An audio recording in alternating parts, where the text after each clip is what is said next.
So, good evening, everybody. We'd like to welcome you all to this final round for Scapecon 2021. Up next, we have a scholar that needs no great introduction, Professor Yannis Hamilakis, author of numerous essential works on modern and revolutionary archaeological approaches, and a true master in merging the past with the present, materiality and the senses, and for a critical discussion on rather diachronic debates. Professor Yannis Hamilakis will speak to us today about the revolutions yet to come, decolonizing Aegean prehistory. Professor Hamilakis, the floor is yours. Hello, everybody, and I'm very, very glad to be here with you. I wish I was in Rethymno right now. I wish I was with you. I miss Rethymno a lot, and I miss my good friends there. But let's hope that even through Zoom and YouTube, the communication with you and with everybody who is watching us is going to happen today and be successful.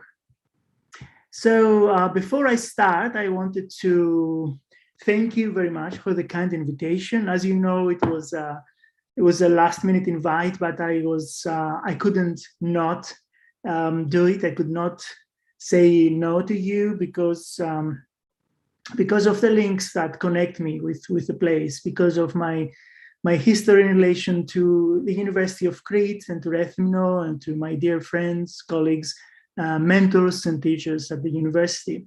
So what I'm going to try and do today is to speak for about perhaps half an hour, 35 minutes on some of the things that concern me right now.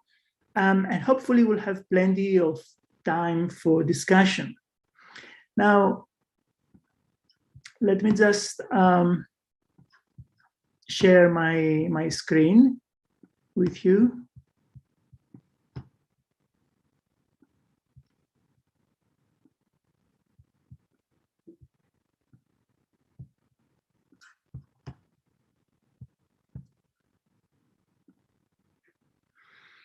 So I will say a lot on the title during the talk and how I see it connected to your theme, but also to some of the ideas I want to explore. And as you saw, I put a poster of historical significance on my title slide.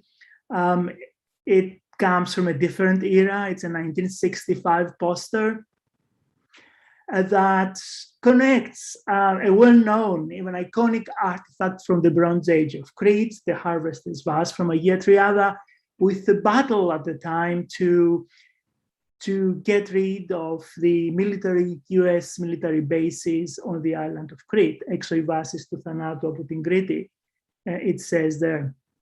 And I found this image both interesting historically, but also astonishing in the connections it makes. It's the association of students from Crete that actually put this poster out, as I said, in the mid-60s. But one of the things I'm going to be doing today with you is to be sharing some thoughts from a work that we finished with a colleague of mine, Professor Rafi Greenberg from the University of Tel Aviv, a book that is going to appear in the spring, published by Cambridge University Press. The title of the book is Archaeology, Nation and Race, Confronting the Past, Decolonizing the Future in Greece and Israel. And this is the image from the cover. I think you'll see how many of the themes we develop in this book connect with your theme in the conference and some of the ideas I'm very keen to debate with you. So what I will do is read passages from that book, and then I intersperse these passages with some of my other ideas and also some of the discussion that I want to develop today.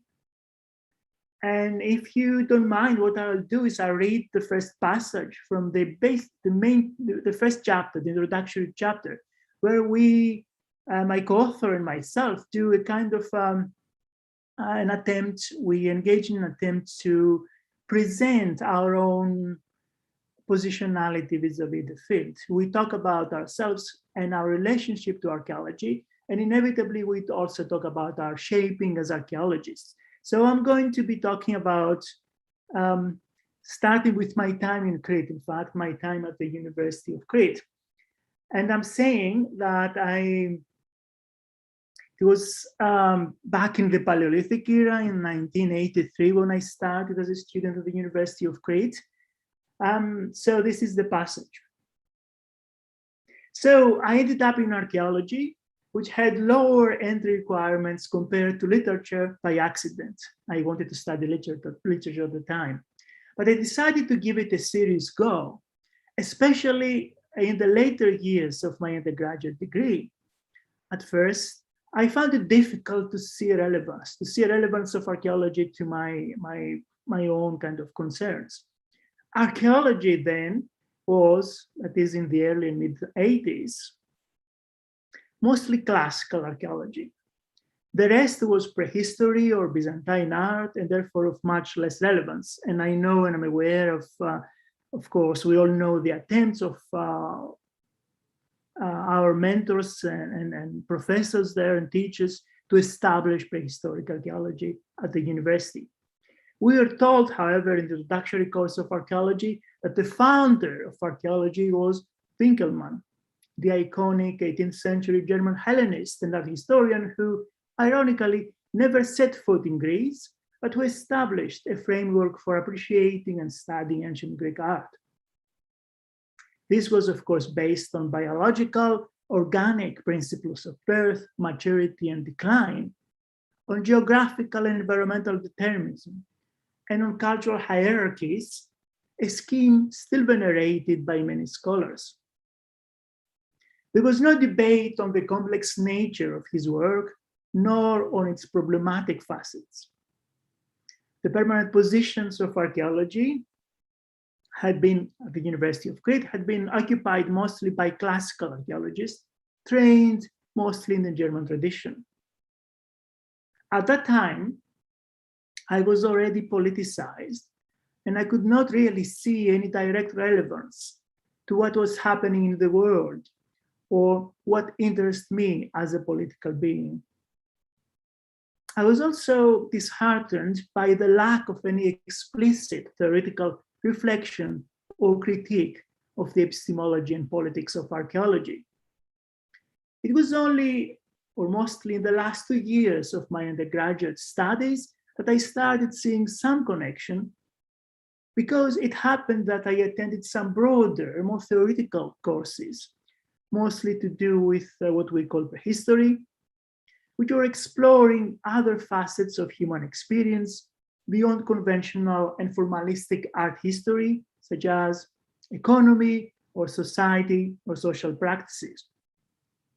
These were courses who were offered mostly by younger female professors, often on precarious contracts. And I was incredibly lucky to have the chance to learn and get inspired by them.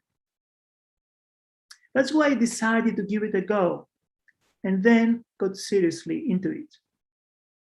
The practical, physical aspect of it, however, was all there from the beginning, and it was always fascinated and attracted me, and I was taking part in archaeological surveys and excavations from the first year. So the interest in the political dimension of archaeology was there, but academically it was not at the beginning a very important part of my research, but it gradually became so. And it helped that the degrees in Greece were broad, allowing you, in fact, requiring you to take courses outside archaeology and outside ancient studies, including courses on modern and contemporary history. And I was always fascinated by anthropology, although I had no formal training in it. The unconventional courses I refer to offer by people such as Katerina Kopaka, who I'm very glad to see she's listening right now, and other professors and mentors like Andiklia Moudrea Agrafiotti. And of course, later on, after my undergraduate courses, I had several interesting and thought-provoking courses at the University of Sheffield when I went to do my graduate studies. My work on the politics of archaeology started as a kind of sideline, a secondary interest of a kind, something you do in your free time alongside your mainstream study and research. But it progressively became more and more important. And I realized early on that it cannot continue being an add-on. It needed to become central. I'm saying these things because I wanted to reference my connections to the University of Crete, but also because I wanted to put forward my first point on the need for critical reflexivity in the study of the prehistoric Aegean. And this is a point I will elaborate on a bit further. This is not just about connecting the personal, the biographical, and the academic, but it's also about reflecting on the critical constitution of the field as a whole, our own positionality in relation to it, our subjectivities as specific, gendered, racialized, and nationalized beings. I will come back to these categories later today. Now, a lot of work has already been done on the critical historiography of the Aegean Bronze Age, including on its gendered connotations and its entanglement with national imagination. And there are several people, Katerina Kobaka for one, Nicoletta Momigliano, John Papadopoulos, Nectarios Karadimas, and even some of my own work falls into this category. But I want to suggest today that that critical historiographical project was unfinished. It did not go far enough, or rather, it was hastily wrapped up before it even managed to go into some depth.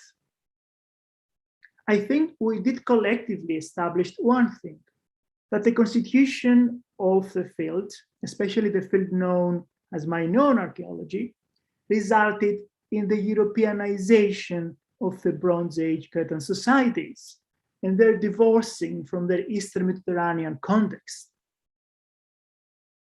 Now, a key dimension in that earlier work, the condition of coloniality and the intersection between the archaeology of the Bronze Age and colonialism, was mostly left out of the discussion.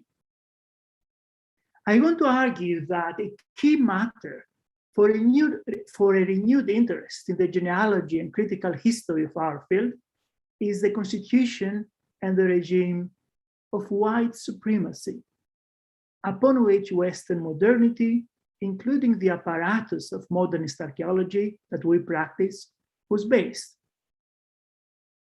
Remember, we work in a geographical region that in the Western imagination constitute a fault line between East and West, North and South, civilization and barbarism. Explicitly or not, discourses on the Aegean Bronze Age were and are implicated in these schemes and in the construction of whiteness and blackness. The mythologies of race and racialization, the intersection of coloniality and race are the elephants in the room. Our earlier historiographical attempts, despite the critical tone that many of us had adopted, did not touch upon them. Now, maybe the conditions were not right then, but we have a second chance. The current moment is the moment to finally confront these matters.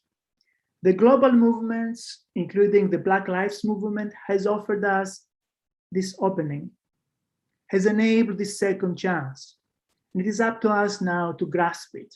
And by the way, I chose this specific slide to illustrate my point, not only to connect with the Black Lives Matter, but also to show that you can now buy a sign of Black Lives Matter on Amazon. I remember a year and a half ago when we were going in demonstrations for Black Lives Matter, we had to make our own signs. Now you have to go into Amazon and pay. And of course, corporate capitalism is very, very fast in actually trying to incorporate, appropriate, and neutralize perhaps movements, but that's another story. So let's circle this topic that I just mentioned, and return to it through another route. You have chosen, you as organizers have chosen for this conference the theme of revolutions. Although I noticed that you have bracketed the initial R. Let's talk about that bracket later on. And in what follows, I want to explore three distinct but interrelated meanings of the word revolution in relation to our discussion today. The first is to do with your source of inspiration, as described in your conference blurb. Your source of inspiration was the bicentenary of the celebrations of 1821, or the War of Independence, or the Greek Revolution, as it's otherwise known. It is worth staying for a little bit on that event and its legacy, which may sound peripheral to your conference, but I think it is central. Now, the first question is, what are we actually celebrating with this event? How is this relevant? If you, depending on who you ask, you'll get different answers in terms of celebration, but mostly the most commonly kind of held stereotypes in the public discourse today about 1821 and the bicentenary celebrations is that we are celebrating an important moment, a liberal revolution that established the nation state of Greece, a revolution that got rid of Greece of what is called in the nationalist discourse, the Turkish yoke. Now, one of the most troubling facets for me in these discussions right now is that in all the celebrations and in most of the conference, there is very little discussion of the fact that that event was not simply a liberal revolution, it was also a holy war, a religious war, a war of Christendom against Muslims. And perhaps it's something to reflect on how in that specific moment, in the moment of the early 19th century, when slavery, Black slavery was at the center of global attention, evocations of slavery in Greece meant the liberation of Christians from Muslims, from not simply the Ottoman administration, but from Muslims. Το απεχθές γένος των Μουσουλμάνων is the expression that Adamantios Korais is one of the apostles and the key figures of what is called the Greek Enlightenment and the War of Independence. So it is perhaps worth thinking and reflecting on that event in global geopolitics, in the politics of abolitionism and slavery, and in the links of the discussion with the position of transatlantic Black slavery in the modern world. In that sense and in that context, that event,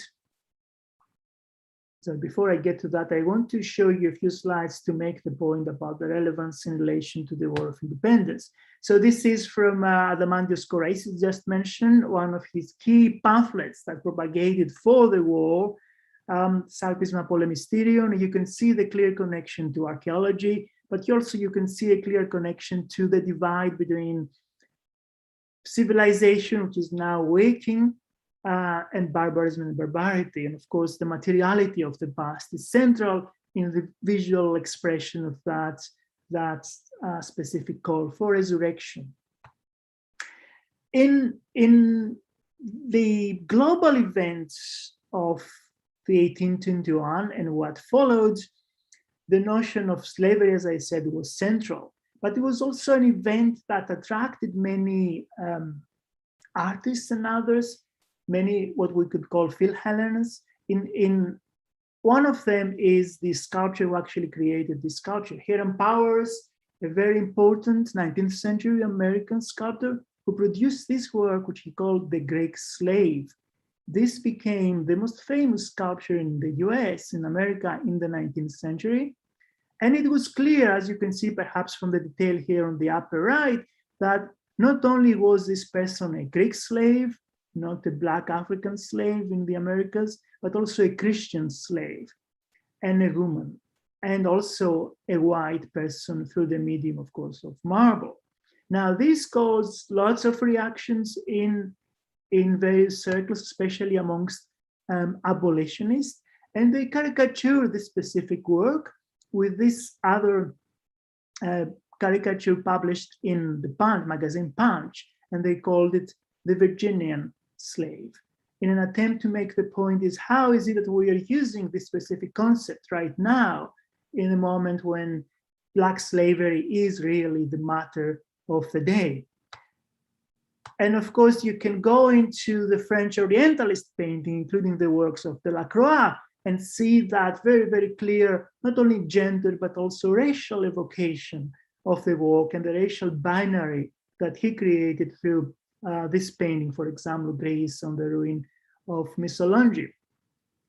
So I want to say that this specific event is also of relevance beyond the broader discussions about the constitution of the nation. It is also relevant to the Bronze Age of the Aegean and of Greece. And it is relevant because much of the land and the territory that is linked to the Aegean prehistory was, through this event, 1821, incorporated into the European realm. It was Europeanized and whitened at the same time.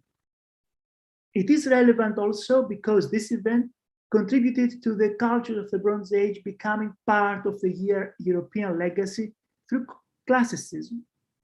They were reconstituted as the roots of the European civilization. And at the same time, they were incorporated into the Greek national narrative through, of course, the Homeric epics, but also through the decipherment of the Linear Bay. Think also of the ethnonyms, such as Minoans and Mycenaeans, we landed up with, and which, despite the extensive criticism, we are still finding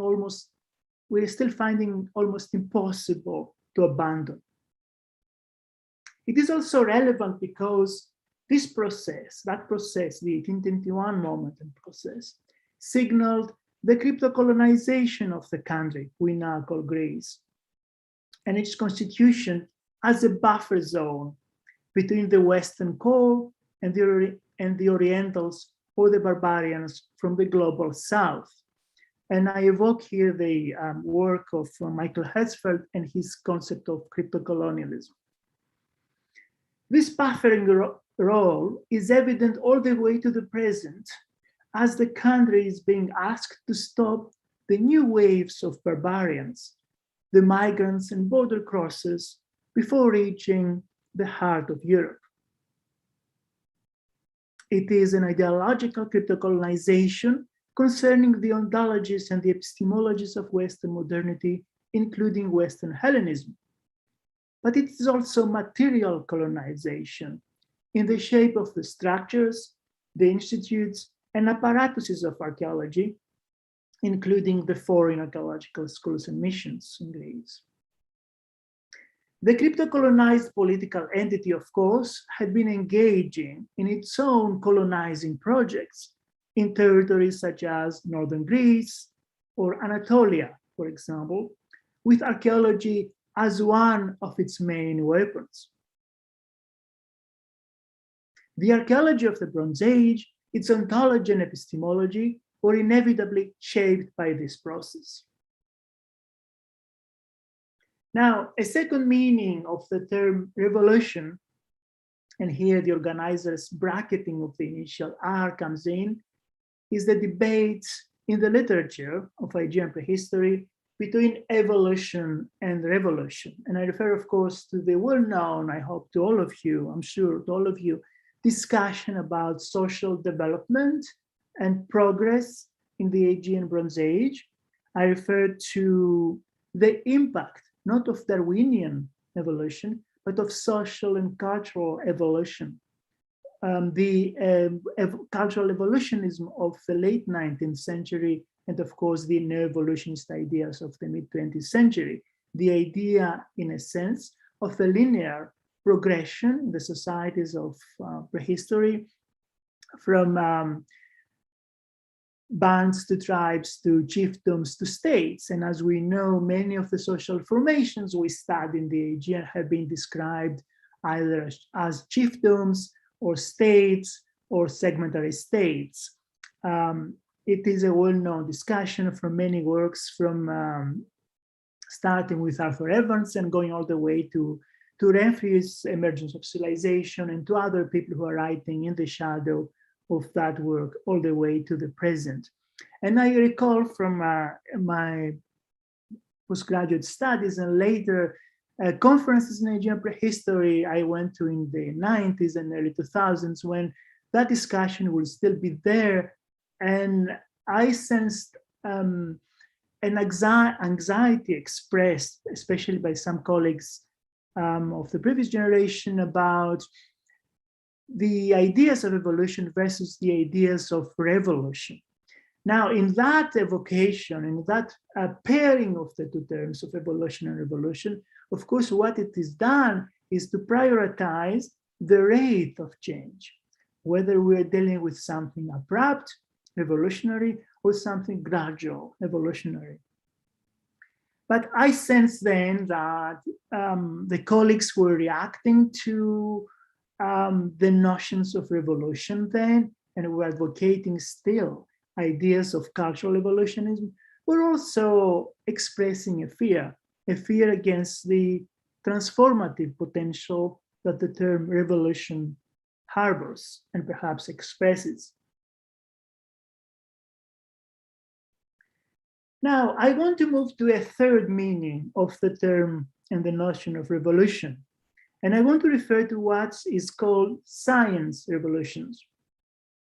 Think, for example, of an influential paper published in 2014 by Christian Christiansen, one of the foremost European prehistorians today, and a specialist on the Bronze Age, on what he called the third science revolution in archaeology. Christian claims that we are undergoing an exciting time because we are experiencing a dramatic change brought about by the possibilities of science advances and their application to archaeology, isotopic analysis, ancient DNA, digitization and digital revolution, and big data, and so on. But why, in what sense, and in what sense are these revolutions? Archaeology has always incorporated the latest technical advances.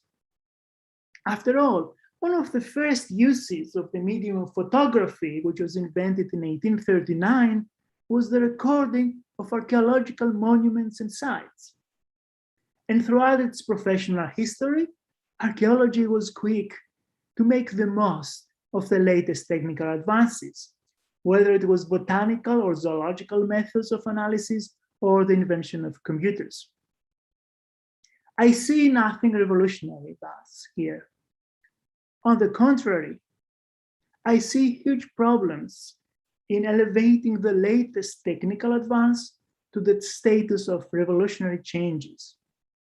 A technical advance on its own, irrespective of the theoretical underpinnings and the framework within which they have been and they are deployed. As for the third science revolution, archaeology, it has already been shown, I think, how reactionary and politically as well as epistemically problematic can be sometimes. And let me take an example, and I'll talk a little bit at length about this example because I think is of importance. And it is, I'll read another passage from our book, our forthcoming book. The example is going to be from the ancient DNA discussion in our book.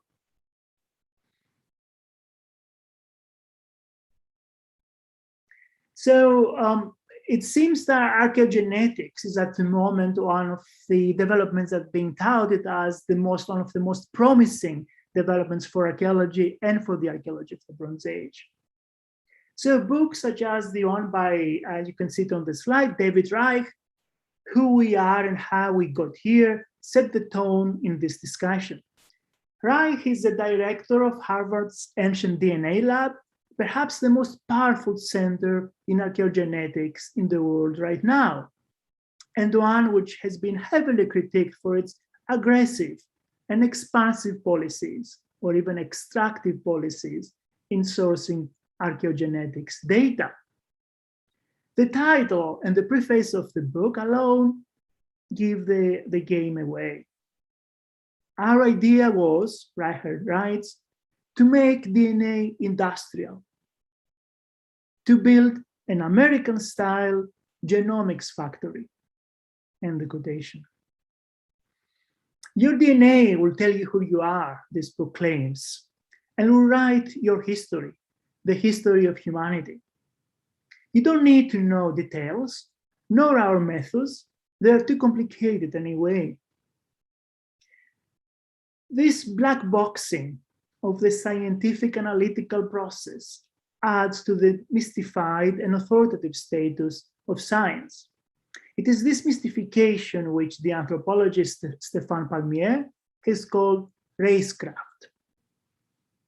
This is what Stéphane writes with reference to DNA testing, a lot of which can also apply to archaeogenetics. And I quote, "The function of DNA testing as a divinatory practice designed to visualize and give materiality by evidentiary proxy to entities whose ontological characteristics include the crucial feature of invisibility." End of quotation. And while ancient DNA work can produce interesting archaeological results at the micro scale in exploring genetic connections amongst the inhabitants of a community or neighboring communities, for example, most archaeogenetic studies, and the ones that have received the most public attention, operate at a large scale, within the framework of mass migrations. They also return to a notion of culture as a bounded, essentialist, ahistorical entity, which is transplanted from place to place through population movements, but also through population displacement. In the same book, the book by Reich, we read that, and I quote, "We discovered that the population of Northern Europe was largely replaced by a large migration from Eastern European steppe." End of quotation. Note the language here and recall how white supremacists today speak of the danger of replacement of white Europeans by colored people. Equally problematic is their use, the use by geneticists, archaeogeneticists, of various ethnonyms such as the ones we mentioned.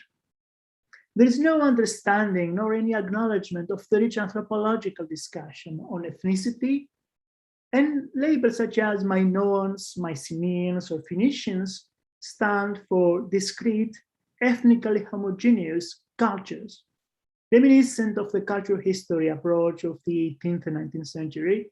And of course, the figure of Cousinat, Gustave Cousinat, looms large here in relation to his connection to ideas about culture, and of course, the use of these ideas by the Third Reich. While on the decline, of course, as we know, these ideas of culture as an essentialist concept seem to have found a new lease of life in archaeogenetics research, powered by sophisticated but black-boxed analytical methodologies.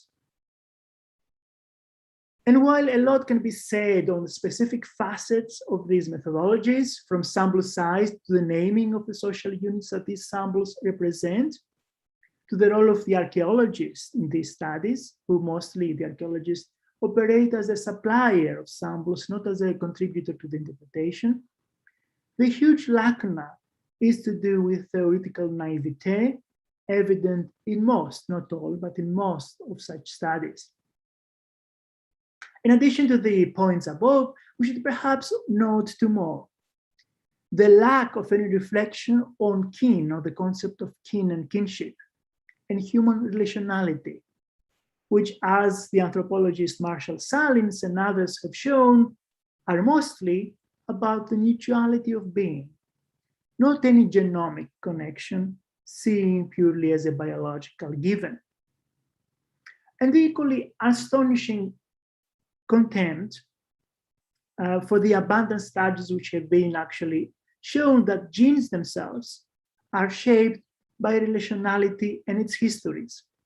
They are based on and give rise to multiple assemblages of beings, some organic and some not, some human and some not. They are not isolated and autonomous entities with no histories of their own. They cannot be understood within a framework of binary separation between nature and culture. That's genes more generally. In other words, human DNA is not purely human DNA, but a hybrid, heterogeneous assemblage, a snapshot of our connections and relationships with plants, with animals, with other humans, with life in the world. I want to give a brief example to show how such phenomena are expressed in the case of Bronze Age Greece. And I've written about this example elsewhere, and we are writing also in the forthcoming book. Curiously, several ancient DNA studies on material from Greece do not seem to be satisfied in exploring questions about the past alone. They want also to delve into genetic links between people of the past, people in the Neolithic or the Bronze Age, for example, and the contemporary inhabitants of the country. Let's take a study, well-known and famous or perhaps notorious study published a few years ago in Nature, titled Genetic Origins of the Minoans and the Mycenaeans. Some of the key authors in this study, based in the USA, have Greek surnames, as you can tell, and they are represented, have been represented by the media, especially in Greece, as Greek. And I think this is important given the theme and the conclusions.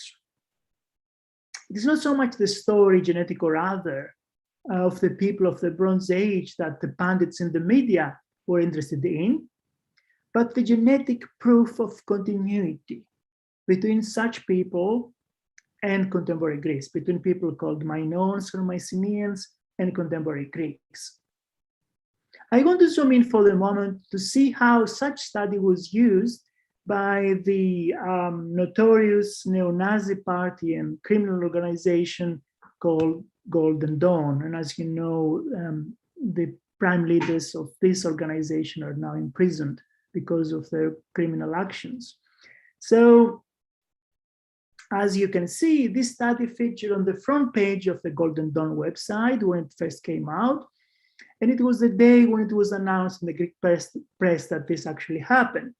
The photograph that accompanied this study is a collage by a well-known photographer, Nelly, produced, however, originally as a propaganda poster for the dictatorial regime of Ioannis Metaxas in 1936 to 1939. It was displayed, in fact, in the Greek pavilion in the big exhibition, the World Fair in New York in 1939. As you can see, there is a ruined temple in the background. In the foreground, the ancient bronze statue known as the Artemisian Zeus or Poseidon, next to an elderly man, assumingly a modern Greek shepherd, who looks remarkably like the classical god. The message of racial continuity between ancient and modern Greeks that the Metaxas regime at the time was keen to project, alongside, of course, the tourist projection of the country, were more than obvious in this poster. Now, the Golden Dawn headlined the above picture with the phrase, 4,000 years of racial continuity of the Greeks have been proved. This is a slight modification of the line taken by other media. So even media that are not linked to this specific organization or to the fascists and neo-Nazis had a similar line. The neo-Nazi side makes explicit the reference to race, whereas most other media talk of genetic or cultural continuity. The subtitle here makes, of course, a direct relevance to Falmerayr, claiming that this study by two Greek geneticists, that's the expression, two Greek geneticists, delivers one blow to the descendants of Falmerayr. For those of you who don't know, the 19th century Austrian intellectual who claimed that there is no genetic link between ancient Greeks and the Greeks of the 19th century at the time. Are the media, and especially the neo-Nazis, abusing a sophisticated scientific study here?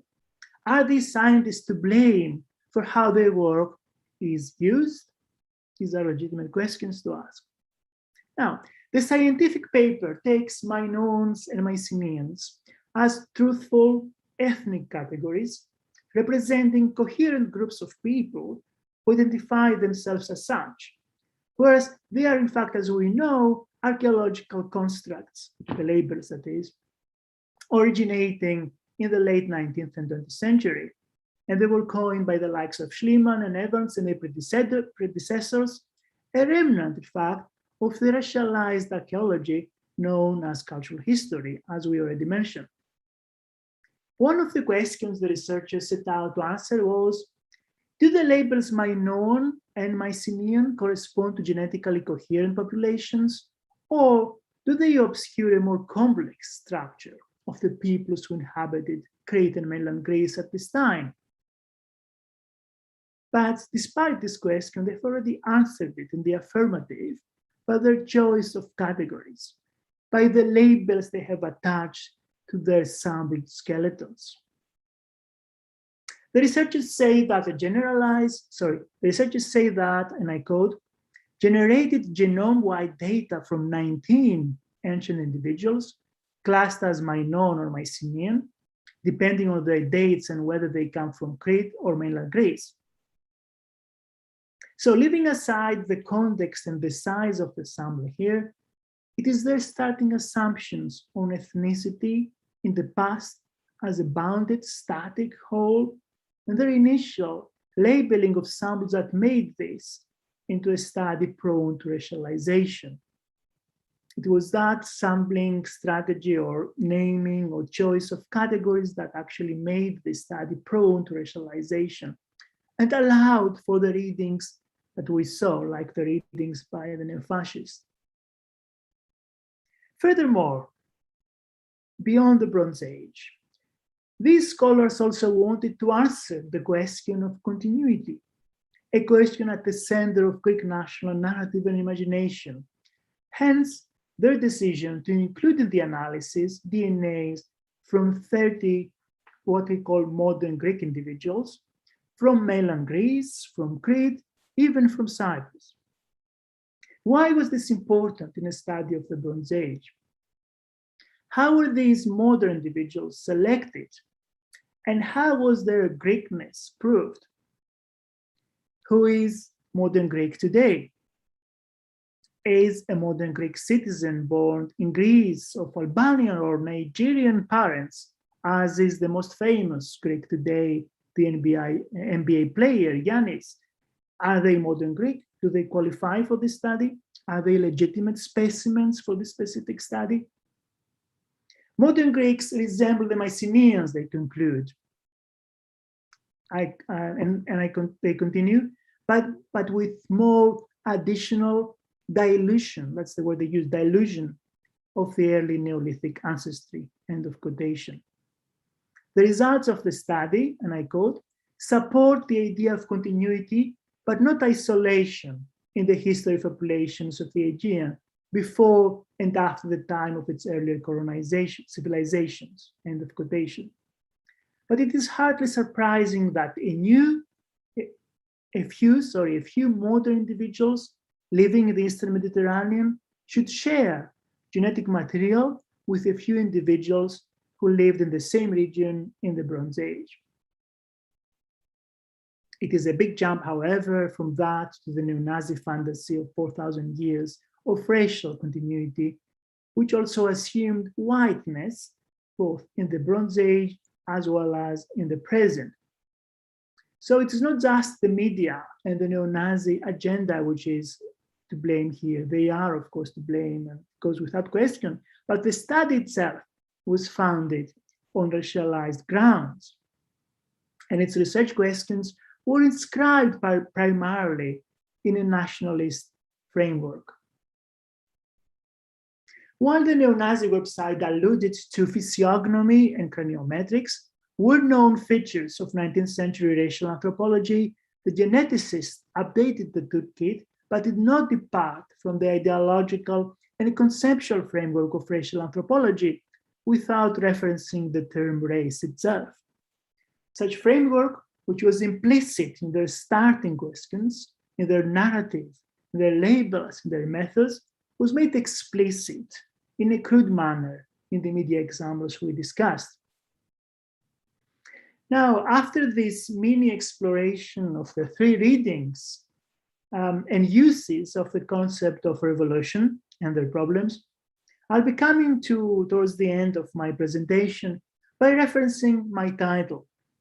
The title I gave to the organizers was "On the Revolutions Yet to Come."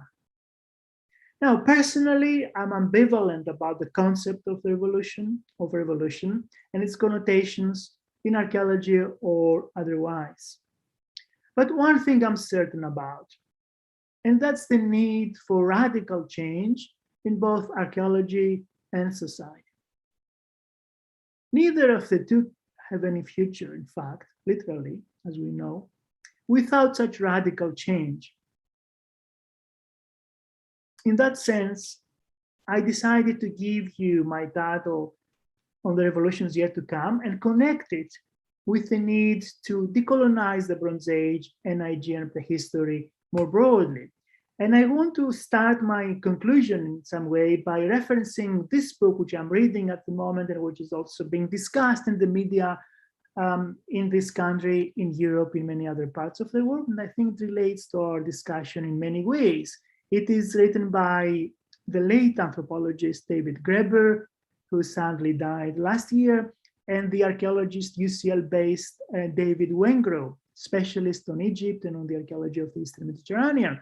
It is an attempt to rewrite, it's a very ambitious and very bold attempt to rewrite the history of humanity, getting rid of the usual stereotypes of teleology, the idea of pre-described and the idea of predetermined cultural evolutionist, most of the time, sequence of events that lead to the current consensus of neoliberal capitalism. It is an extremely rich book full of very interesting ethnographic and archaeological examples, summarizing masses of evidence that show that the evidence does not actually support any such teleological scheme of progressive, linear, cultural evolutionist continuity and sequence. The most interesting and the most important conclusion of this book is the sense of liberation that you get by reading. The sense that since there were choices in the past, nothing is predetermined, there is no teleology, people are able and will be able to change their fate and their course of history today, as well as they've tried to do in the past. So to return to the revolutions yet to come, I believe that a decolonized Aegean prehistory needs to reflect on a number of processes of things. For me, the decolonial process starts with a reflexive moment, as I said at the very beginning, the moment of realizing that you have been colonized, that everything you do within archaeology operating within this specific modernist regime, a specific national colonial regime, is part of the long process of colonizing ideas, knowledge, but also institutions and practices. Specific ideas about the body, about time and experience, and domineering binaries such as subject and object, or nature and culture, or even past versus present, have colonized our imagination and shaped our thoughts and actions. Modernist archaeologists, for example, have bought into notions of temporal linearity, exemplified by our stratigraphic sequences, and are accustomed to separate past and present, a dichotomy with important consequences on how we see our role, our relationships, and our responsibilities to communities today, but also on how we tell stories about what we call the past. I'm in agreement with philosophers and understandings that view the past not as a dot in the line and sequence of time, nor as something gone, but as another facet and expression in the process of duration. The present, thus, is a fragile, multi-temporal consensus, which includes all pasts in coexistence, not succession. The past is here with us and is haunting us, a haunting that we should embrace and turn into perhaps hauntology, to recall a phrase which was made famous by Jacques Derrida in his book Spectres of Marx. So as counter-modern, as opposed to postmodern, counter-modern archaeologists, we're not interested in antique things purely because of their antiquity and their glorious sacred heritage they embody, or their value as masterpieces of the first European civilization, as the stereotype goes vis-a-vis the Bronze Age of the Aegean. We're interested in all things because of their multitemporality and agency, their sensorial and affective affordances, their ability to intervene in the present, containing at the same time multiple pasts. Our archaeology is cultural production in the present, a process of mediation between different worlds. We reassemble multitemporal fragments to weave new stories and produce new material realities. In addition to the materiality of things, we also care deeply about the temporality of things and the entanglement of the two.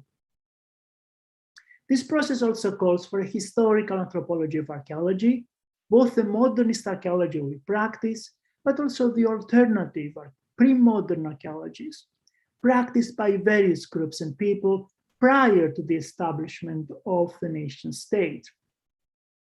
Retrieving their own ontologies about time and matter and their own engagements with things from various times will help us historicize and relativize our own archaeology, delink it from the epistemologies, the geopolitics, and the body politics of coloniality, unlearn the canon, and discipline modernist archaeology. Such retrieval, the retrieval of pre-modern archaeologies, will expose a series of ideas and practices which we can find inspirational today, and which are hidden in plain sight in various 18th and 19th century travel accounts or folk tales. This, of course, should go hand in hand with the engagement with alternative ontologies, readings and understandings from the global south that sometimes we call indigenous thinking. In other words, the revolution in the archaeologies of the Aegean Bronze Age, or to express it differently, the paradigmatic shifts with radical potential, not only for archaeology, but also for society, will not come by adopting uncritically and apolitically the latest scientific advance and call it a revolution. It will not come by engaging with the latest theoretical innovation coming from the centers of archaeological theory production, however useful and inspiring these innovations can be at times. It can potentially come from the radical delinking from the conditions of coloniality that propped up and sustained anthropocentrism, white supremacy, global colonization, and capitalism. The conditions of coloniality, in other words, that shape our understanding and perception of time, of the body, and of non-human beings. To put it differently, It's not a change in our methods or in our epistemologies that we need. It is a change in our ontologies, the ontologies of archaeology, as well as the ontologies of life. Thank you very much for listening, and I'm looking forward to the discussion.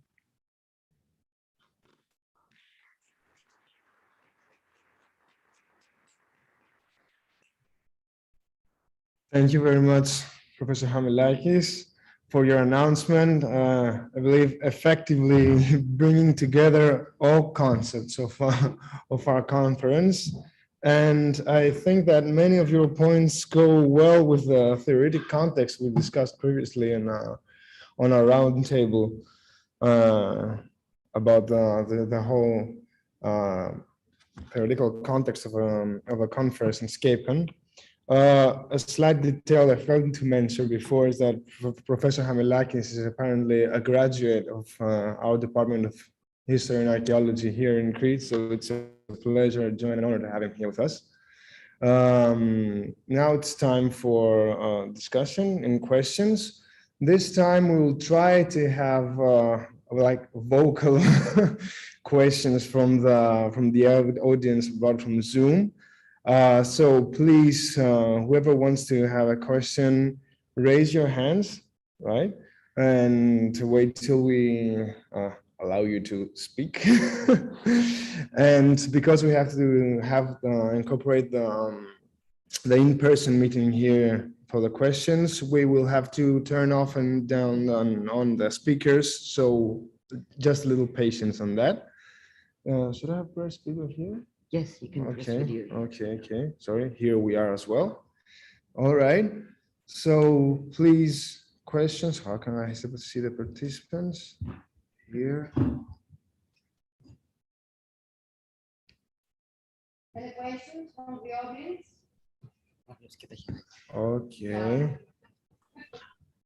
Okay. Καλησπέρα. Γεια σας. Hello there. Γεια σου, Κατερίνα. Ξέρω πώς σηκώνουν το χέρι, κάπως γίνεται, αλλά δεν μπορώ να το βρω εδώ. It's okay. I think you can. Welcome have an answer from that distance, and thank you very much for many reasons, but in particular for being here tonight among our younger Aegean prehistorians at the university, and the guests from abroad who are as eager to escape,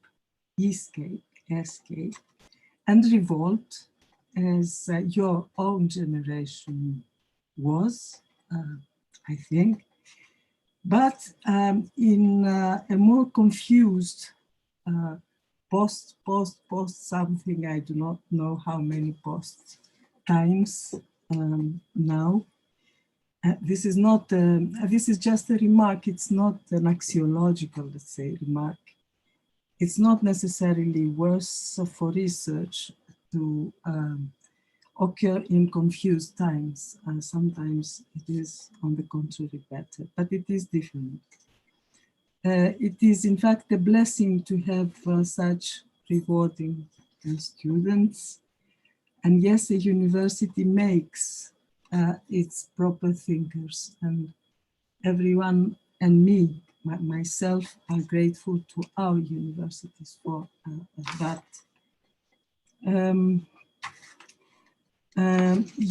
I was to say some of the things that you mentioned in your introduction in my speech, which never took place because of the virus. And I'm glad to remember with you of our two late heretic classical colleagues, classical archaeologists, Faraklas, Nicholas, and Kalpaxis, Thanasis, our discussants. Thanasis was even in political archaeology in the 70s, 80s. They were pioneers, but yes, male ones, male discussants, unfortunately. So this,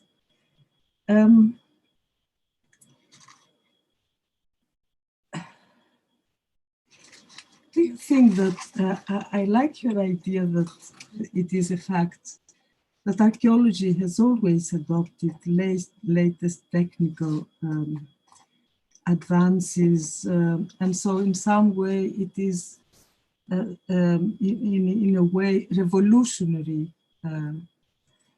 A revolution is an endemic feature. But do you think really that every archaeology does so? I also know that you do not like to say prehistoric archaeology and classical archaeology, that for you it is archaeology. Mm-hmm. But give some, let's say, make a point for prehistoric archaeology for all this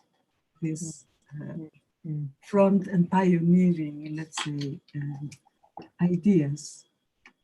That's a remark just to start the conversation. Okay. Can I start my response now? If that's okay? Yeah.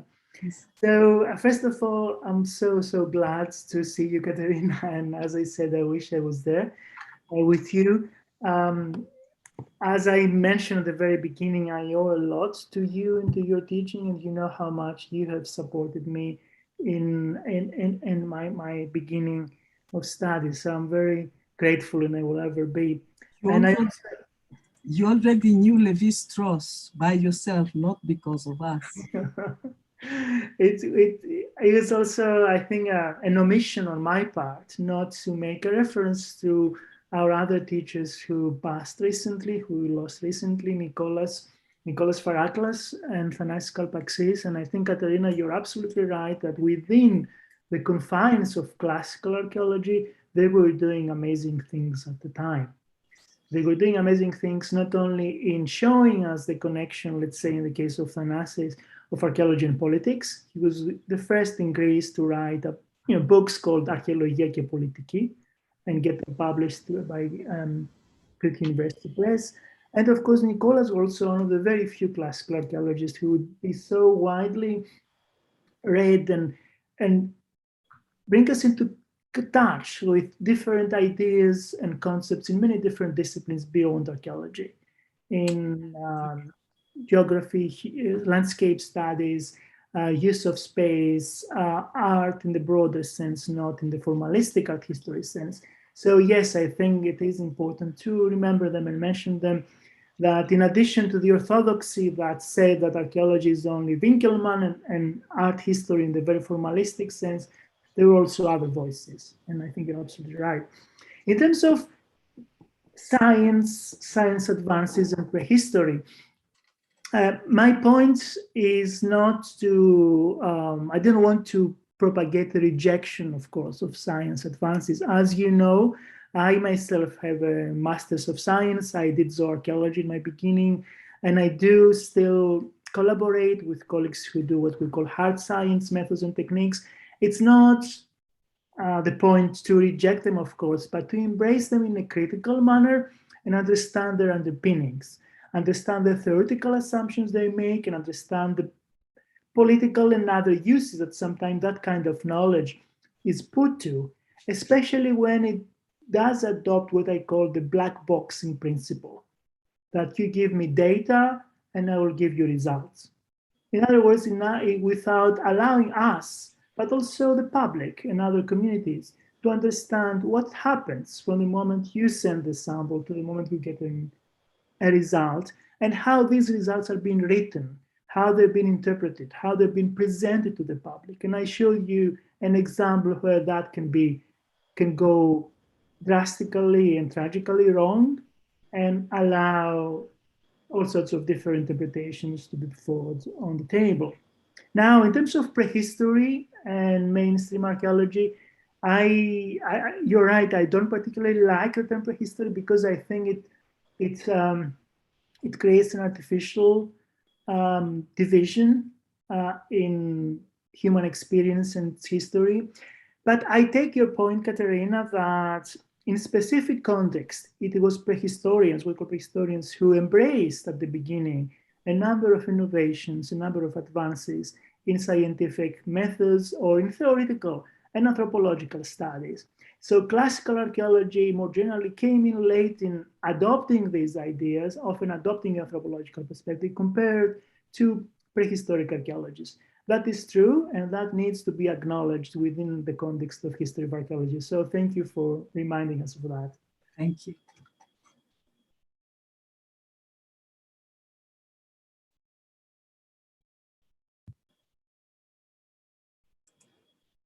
The audience here or there out in the world? Can't see hands right now. Well, if I'm allowed to speak, I would like to know. Oh, there you go. Eros? Okay, we have a question from the audience and then I'll speak. It's okay. I'm in front of the camera. I can do this whenever I want.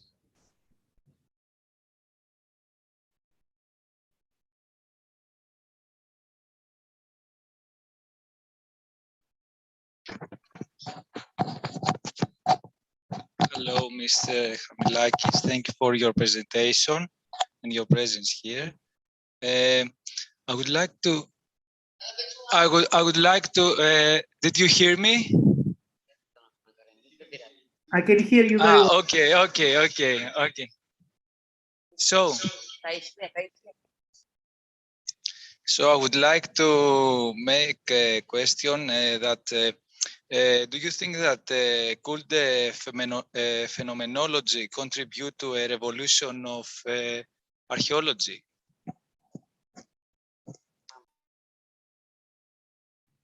Okay.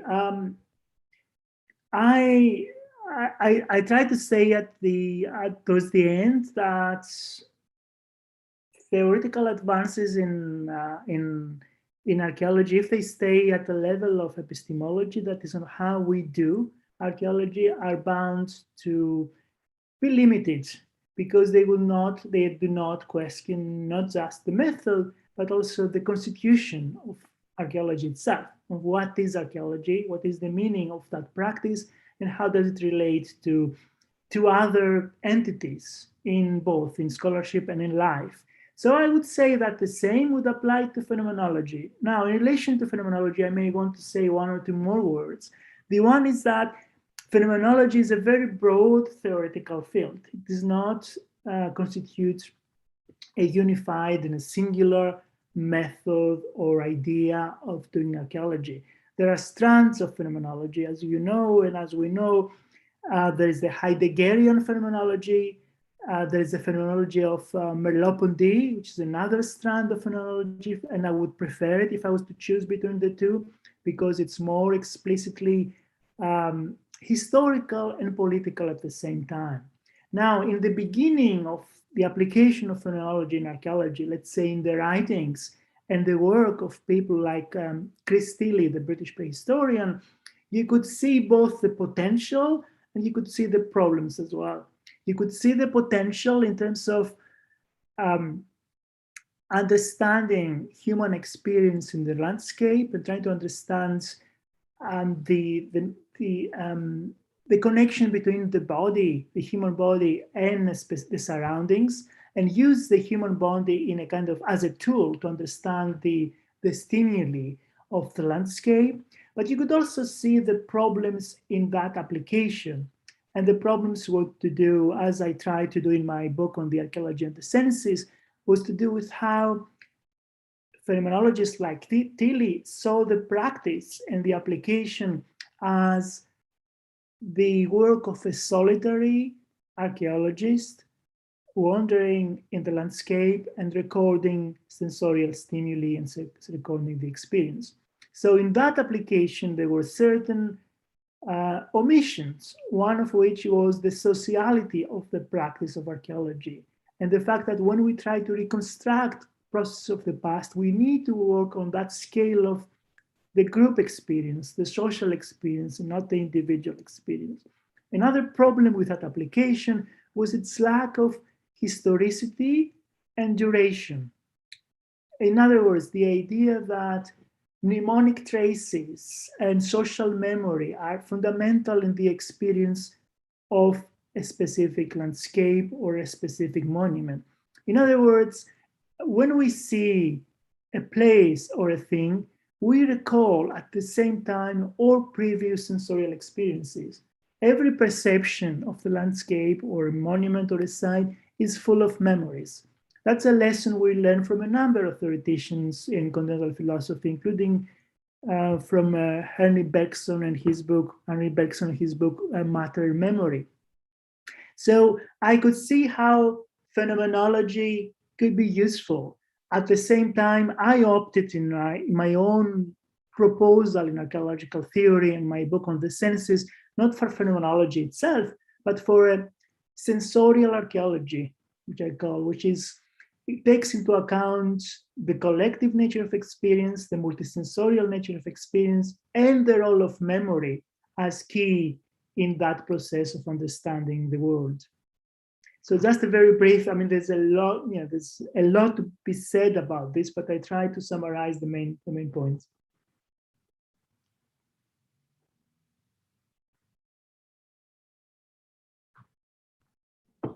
Thank you, Professor Hamilakis. Do we have any other question from the audience, or no?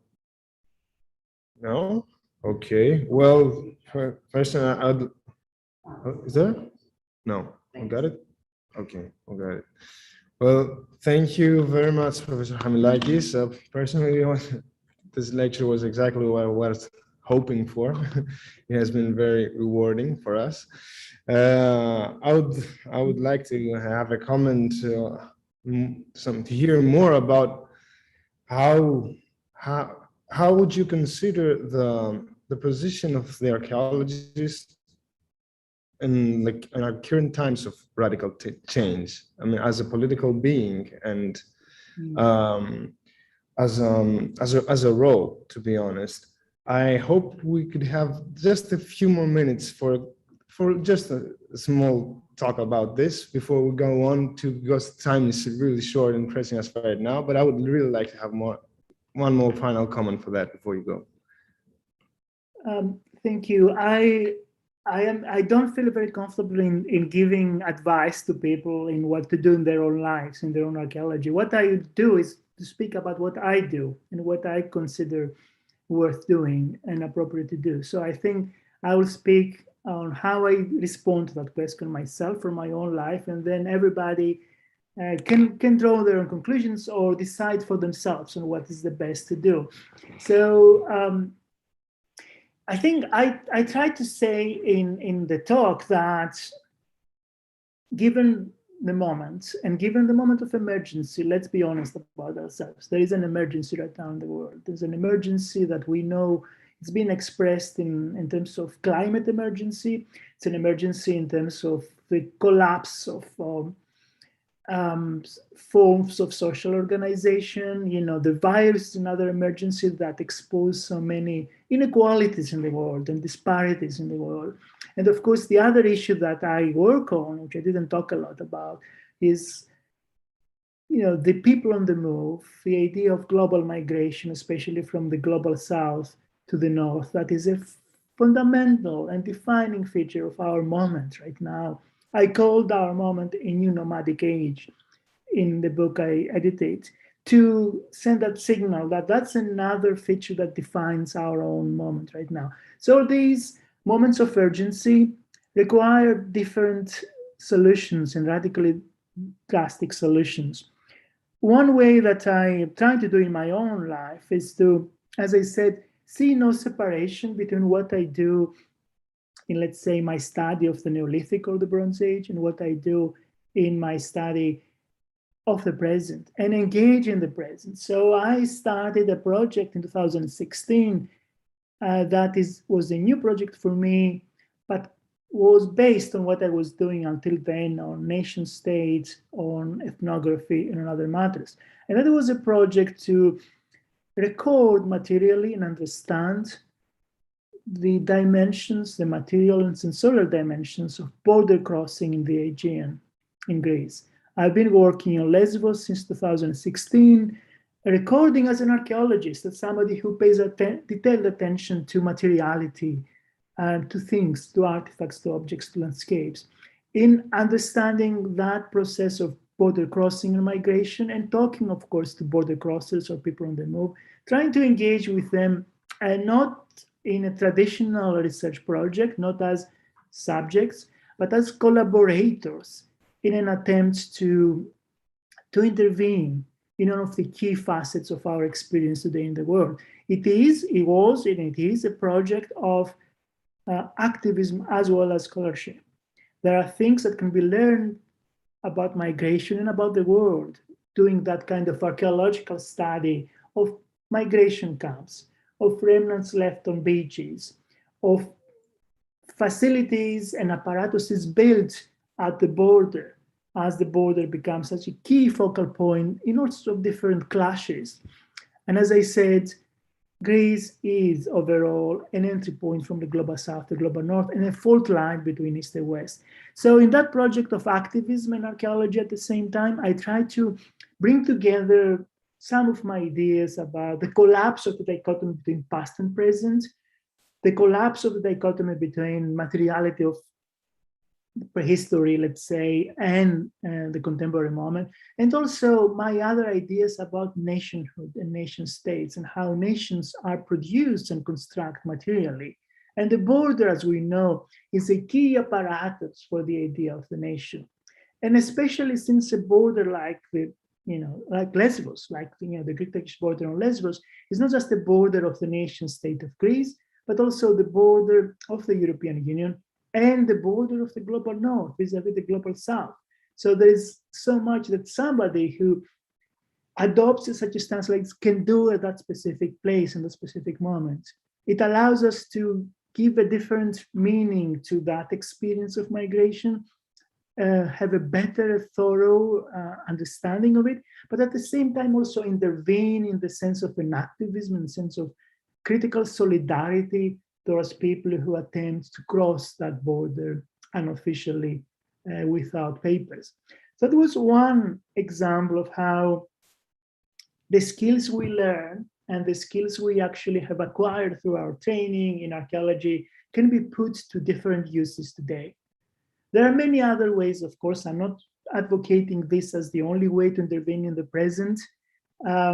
Writing, as I said, critically about the constitution of archaeology, critical historiography, exploring the political implications of our narratives, understanding how the narratives and the stories we put out there become stories that others with other agendas can appropriate and use and hijack and put into their own purposes, as was the case with the article in Nature and the neo-Nazis. All these things are important interventions.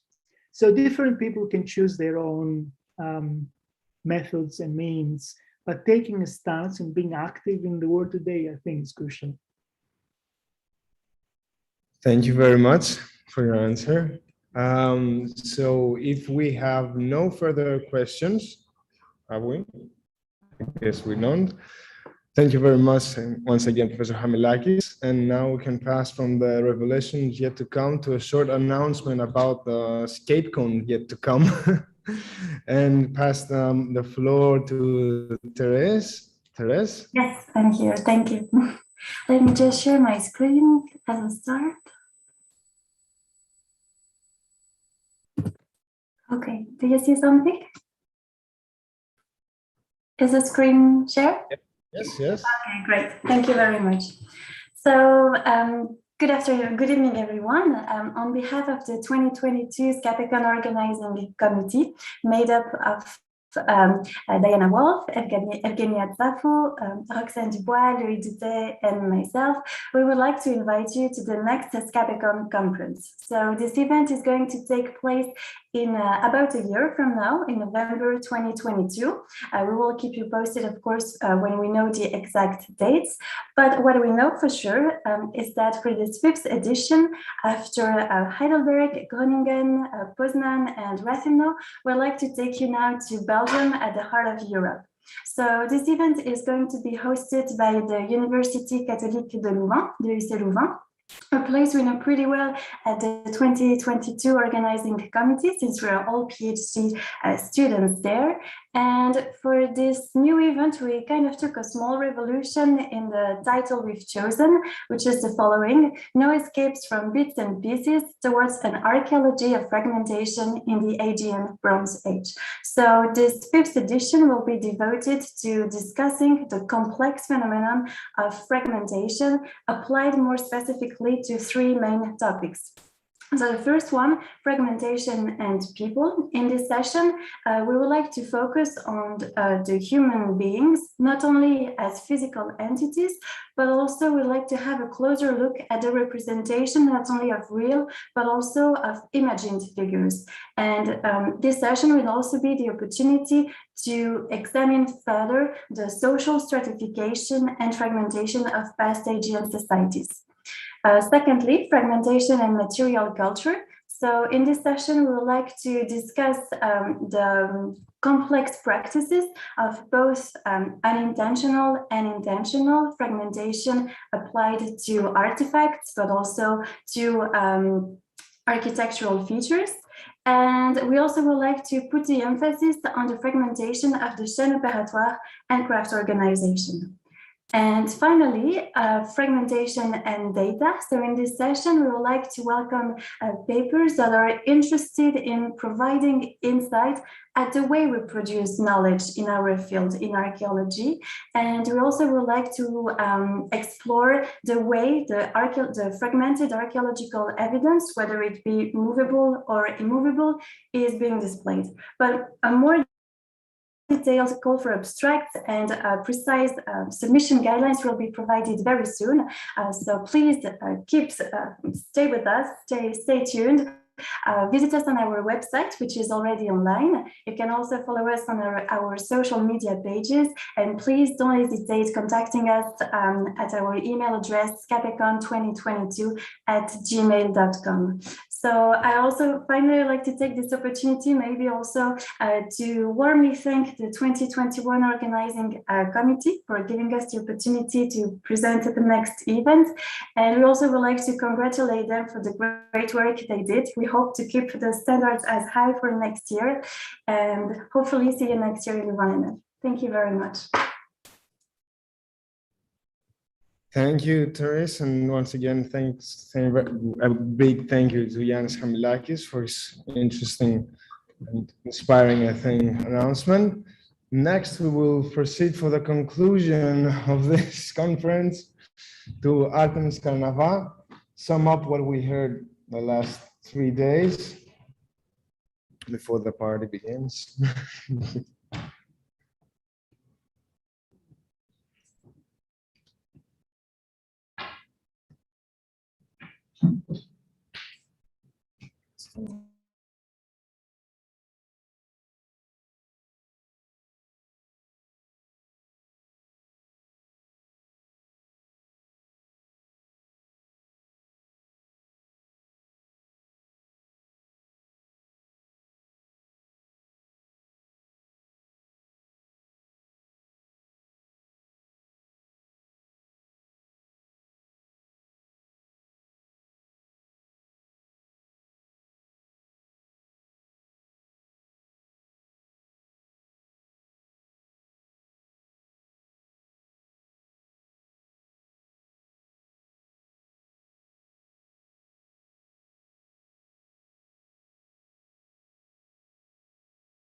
Ανοίγω φωνή και όταν θέλετε κάντε share.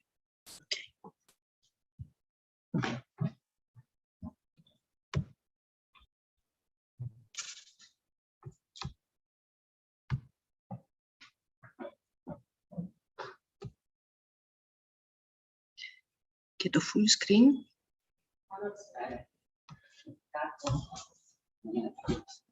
Δεν είναι πάνω αριστερά. Κάτσε. Είναι κάτω. Okay.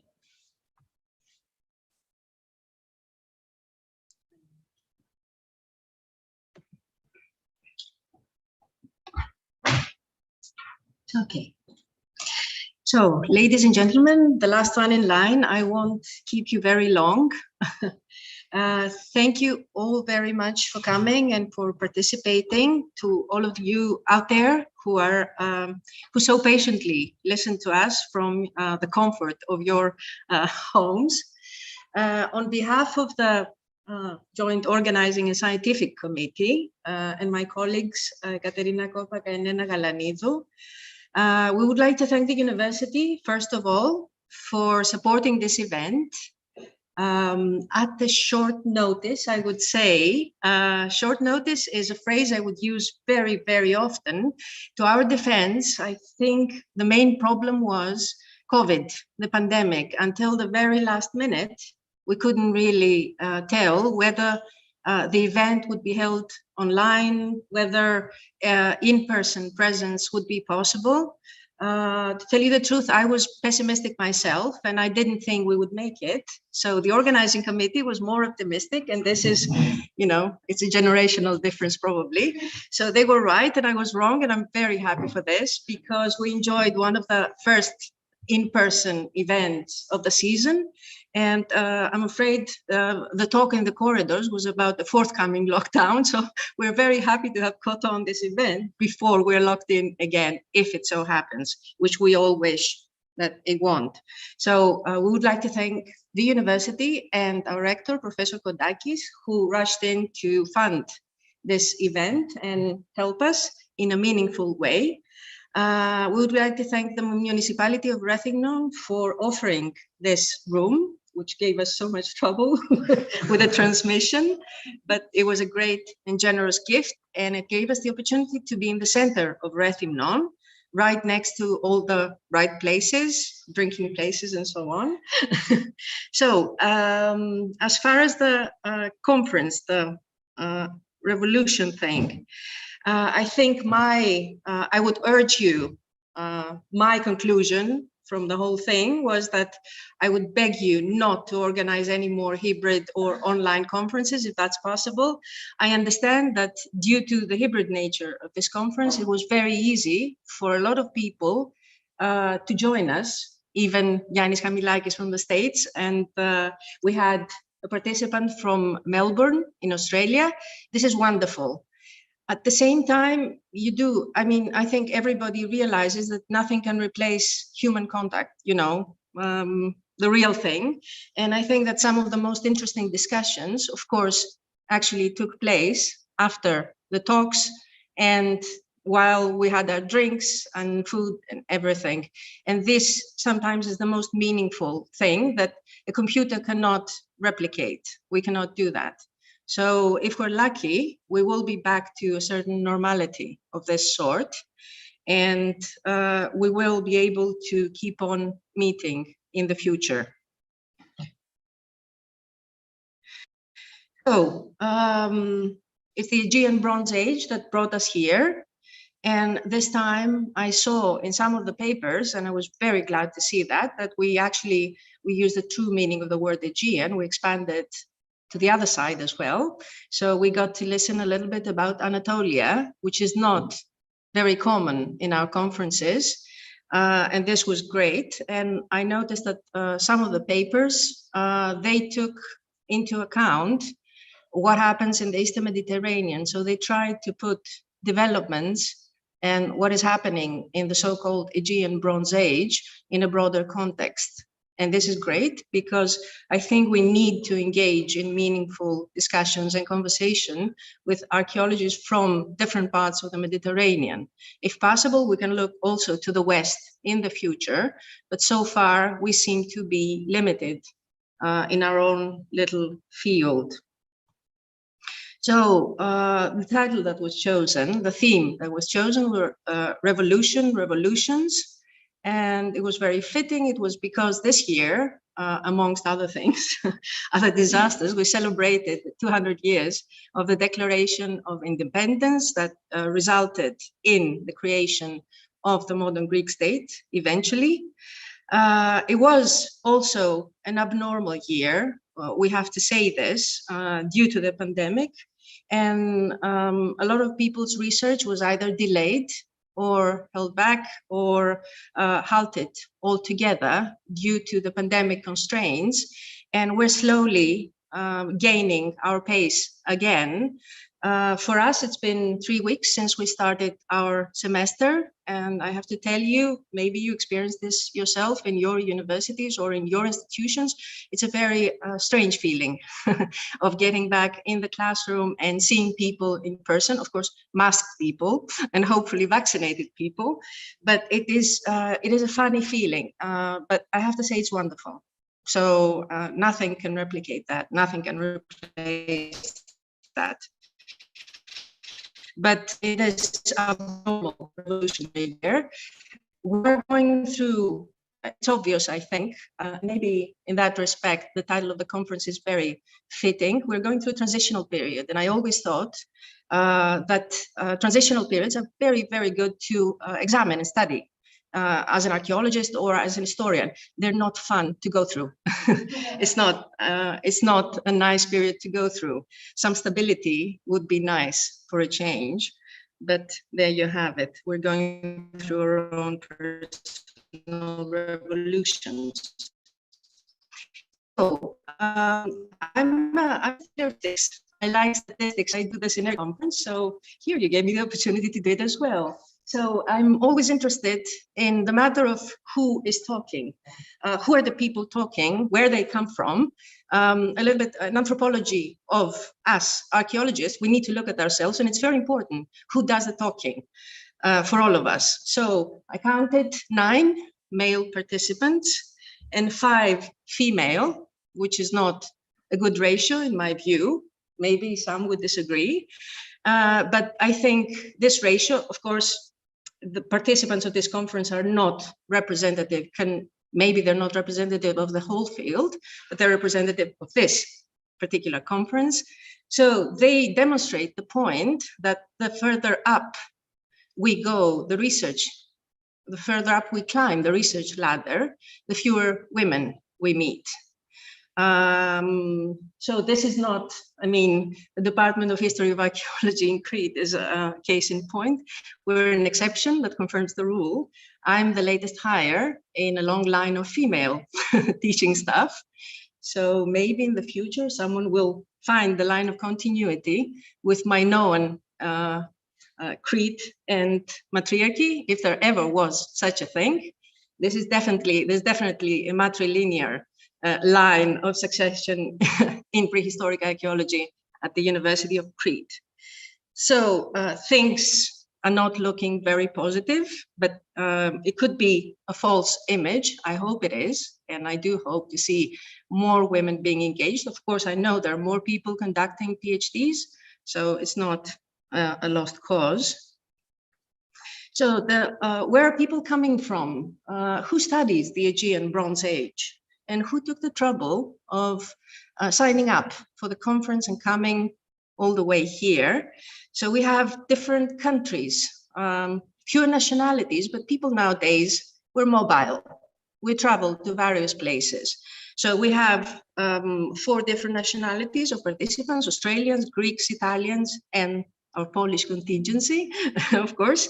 But they're dispersed in different countries. So in alphabetical order: Australia, Belgium, of course, which is a big Aegean Bronze Age hub. China was Antonis's partner in his talk. Cyprus, Germany, and Poland.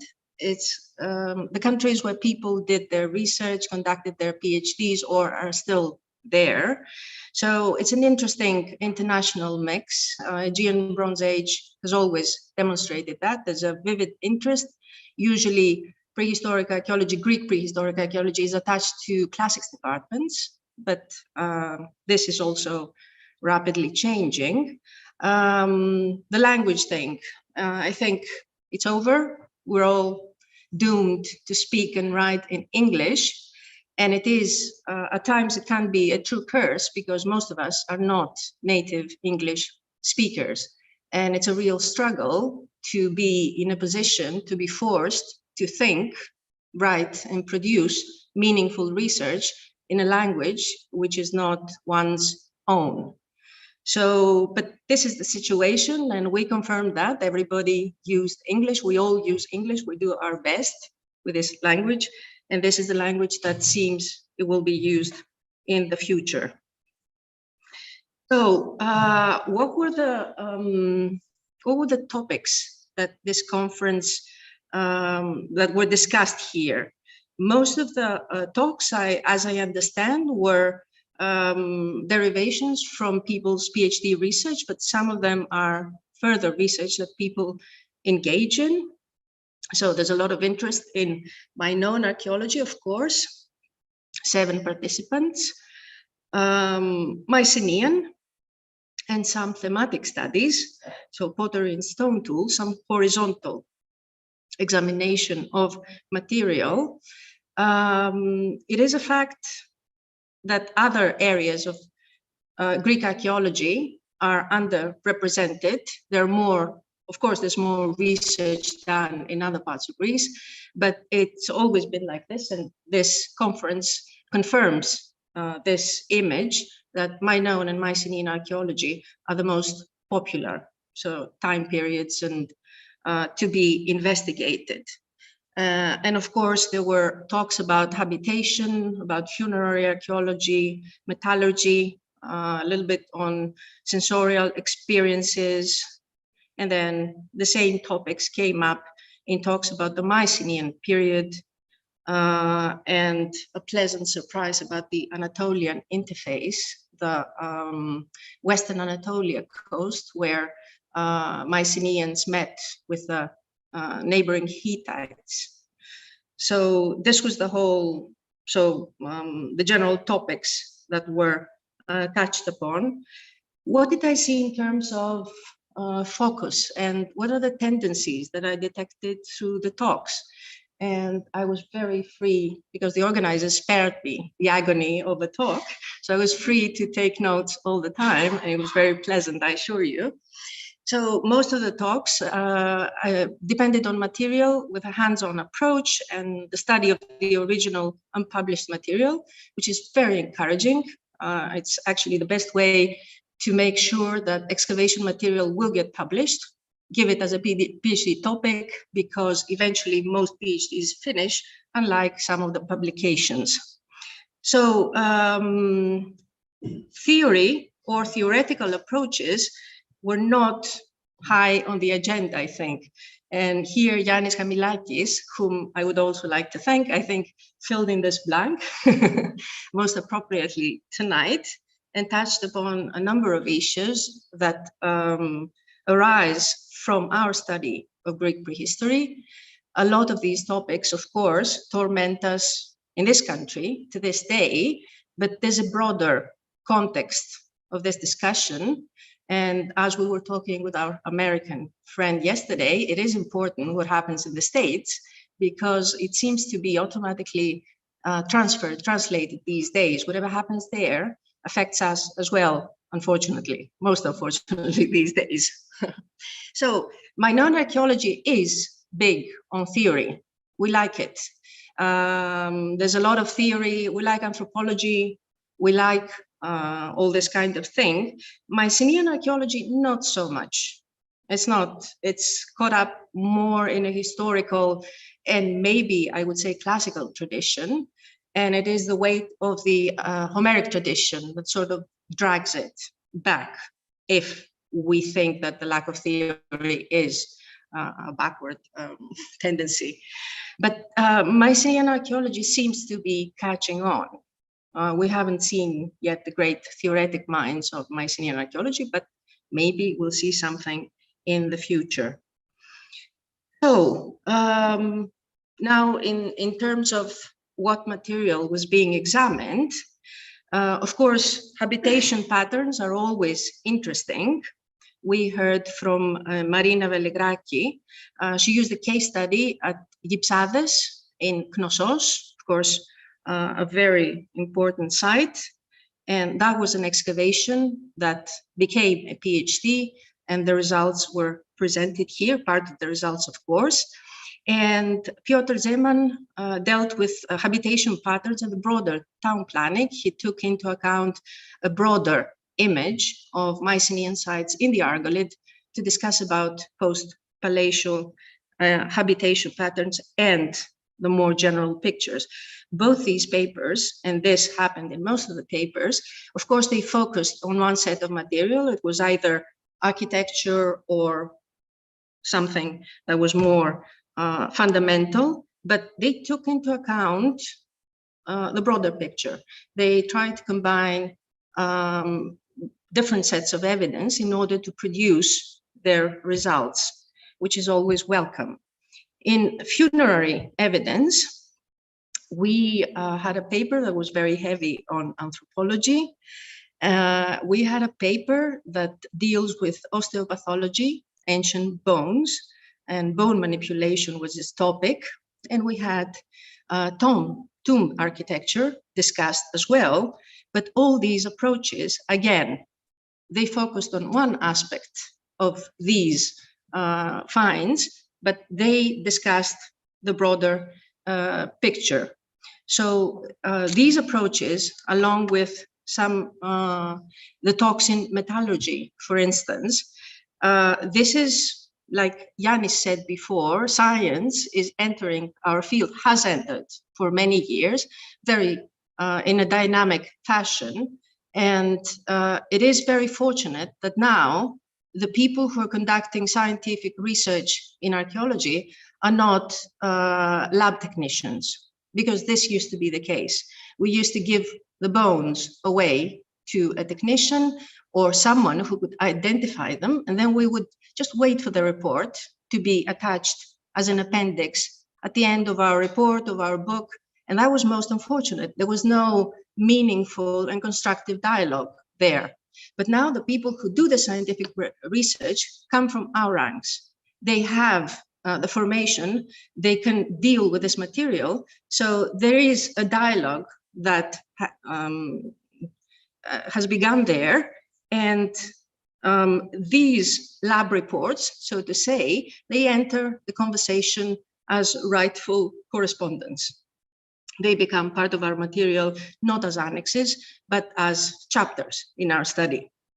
So metallurgy, we saw 2 papers on metallurgy, raw materials procurement and object wear, this original approach, which we hope will bring fruitful results in the future.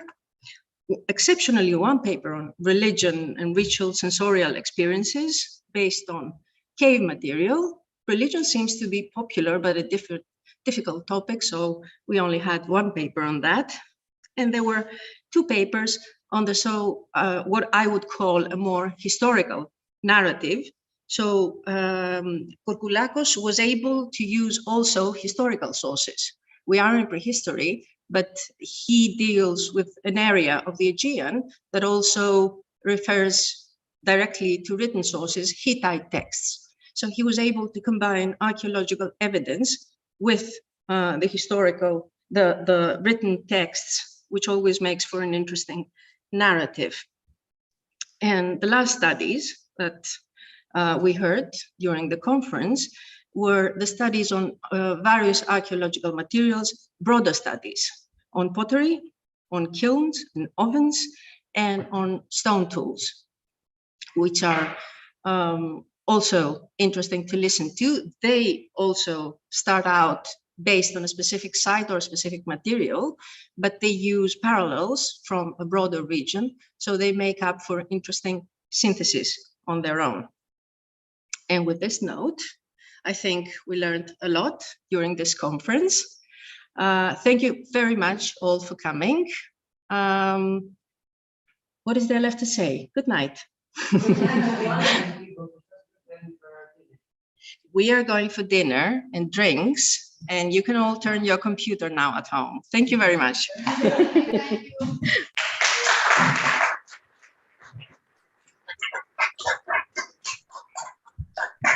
So thank you very much, Professor Karnava. Well, that will be it for the Scapecon sessions online in person. Tomorrow we're having our excursion early in the morning. You people abroad can freely feel jealous about it, but that's life. Hopefully next time see you all in person. It was a pleasure having you all here, giving us the interesting insights, views, opinions, announcements, and discussions. On behalf of the organizational committee, see you around. I think we should thank the people that came from abroad here for this conference. Yes, and Because, we have thanked them many times, and we will thank them many times again. But we also have to thank, I believe, our volunteers for helping here, making it so much easier and possible for us. we should also thank the efforts both from Rethino and Iraklion for tomorrow's excursion where we are going to have on the archaeological sites and the permissions we had from them. We thank all of them for all these contributions to this Open doors. conference. And we thank everybody that was here and the others that were abroad and contributed so as we can finish today, I suppose, with good impressions or with a good sense of whatever. Thank you all once again. Good night and good luck.